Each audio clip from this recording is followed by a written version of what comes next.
Pernah nggak pas lagi nyetir di sebelah kita ada truk gede banget? Pasti deg-degan kan sambil mikir, ini sopirnya lihat aku nggak ya? Nah, pertanyaan simpel itu ternyata bisa jadi penentu antara kita sampai tujuan dengan selamat atau malah celaka. Oke, dalam beberapa menit ke depan, kita bakal kupas tuntas salah satu bahaya paling umum tapi sering disepelekan di jalan raya, titik buta atau yang biasa disebut blind spot. Tujuannya simpel, biar kita semua punya senjata buat berkendara lebih aman. Yuk, langsung aja kita mulai. Coba deh bayangin, area di sekitar kendaraan besar itu bukan cuma ruang kosong, tapi lebih mirip zona terlarang yang nggak kelihatan. Disinilah mobil Anda mau segede apapun atau warnanya seterang apapun bisa hilang begitu saja dari pandangan sopir truk. Nah, biar aman, kita harus tahu dulu dong di mana aja sih letak bahayanya. Sekarang, kita akan petakan zona terlarang ini satu persatu. Biar jelas. Oke, ini dia petanya. Bisa dibilang ini peta keselamatan kita di jalan raya. Kelihatan kan? Ada 4 titik buta utama di sekitar truk. Yuk kita lihat lebih dekat di mana aja sih area-area krusial ini. Jadi, apa sih sebenarnya titik buta atau blind spot itu? Gampangnya, ini adalah area di sekitar mobil yang nggak bisa dilihat langsung sama sopirnya. Bukan karena sopirnya nggak awas ya, tapi emang karena desain kendaraannya. Spion segede apapun, pasti ada batasnya. Oke, kita rinci ya. Zona pertama itu ada di depan kabin. Kalau kita terlalu mepet, ya udah kita nggak kelihatan. Zona kedua, persis di belakang trailer. Ingat ya, truk itu nggak punya spion tengah. Terus, ada juga di sisi kiri dan kanan. Nah, ini yang paling penting. Zona di sebelah kanan truk atau sisi penumpang itu biasanya yang paling gede dan paling bahaya. Wajib banget diwaspadai. Nah, ini dia aturan paling gampang dan paling penting buat diingat.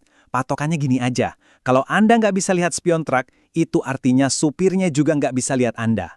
Coba deh, kalau Anda nggak bisa lihat muka sopirnya di spion samping truk, langsung anggap diri Anda tak terlihat. Sesimpel itu. Oke, zona bahayanya kita udah tahu. Terus, gimana cara menghindarinya? Nah, sekarang kita masuk ke solusinya. Anggap aja ini buku panduan keselamatan Anda. Isinya langkah-langkah praktis biar kita selalu kelihatan dan aman di jalan. Sebenarnya, kuncinya ada di 4 hal ini. Pertama, pastikan kita selalu terlihat. Itu visibilitas. Kedua, kasih tahu mau kemana. Pakai lampu sign, jangan mendadak. Itu komunikasi. Ketiga, jaga jarak aman. Kasih ruang buat si raksasa ini bermanuver. Dan yang terakhir, jangan aneh-aneh. Berkendaralah dengan wajar, patuhi rambu, dan jangan nyalip dari kiri. Gampang kan?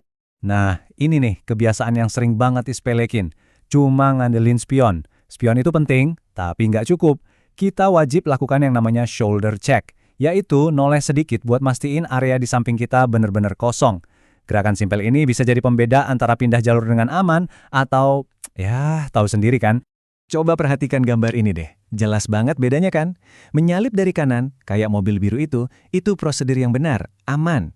Tapi kalau nekat menyalip dari kiri, kayak mobil merah, wah itu bahaya banget. Kenapa? Karena kita masuk ke blind spot yang paling besar. Plus itu gerakan yang sama sekali nggak diduga sama sopir truknya. Aturan nyalip barusan itu cuma 1 dari 8 jurus jitu yang perlu kita kuasain. Ingat ya, angkanya 8. Cuma 8 kebiasaan simpel yang bisa jadi semacam perisai kita di jalan raya. Kalau kita bisa terapin semuanya, risiko kecelakaan di dekat kendaraan besar bisa berkurang drastis. Oke, kita udah hampir di penghujung pembahasan. Sekarang, mari kita tarik satu kesimpulan utama. Satu aturan emas yang merangkum semua yang udah kita bahas tadi. Ini dia intinya. Di jalan raya itu, lupakan dulu soal siapa yang benar, siapa yang salah. Lupakan soal hak jalan, karena di atas aspal yang berlaku itu hukum fisika. Dan satu-satunya hal yang paling penting adalah terlihat. Kalau kita terlihat, kita aman. Titik. Jadi, lain kali pas Anda lagi di jalan, coba deh ingat-ingat lagi peta ini. Bayangin 4 zona bahaya itu ada di sekitar truk di depan Anda. Terapkan aturan-aturan yang udah kita bahas tadi. Ingat, ini bukan cuma teori loh, tapi alat buat melindungi nyawa kita dan nyawa orang lain. Pada akhirnya, semua kembali ke pilihan kita. Setiap kali kita di dekat truk, kita punya pilihan. Mau nekat masuk ke zona terlarang itu, atau milih buat tetap di area yang aman dan terlihat. Ilmunya udah ada, sekarang keputusannya ada di tangan Anda. Berkendaralah dengan cerdas, dan yang paling penting, selamat sampai tujuan.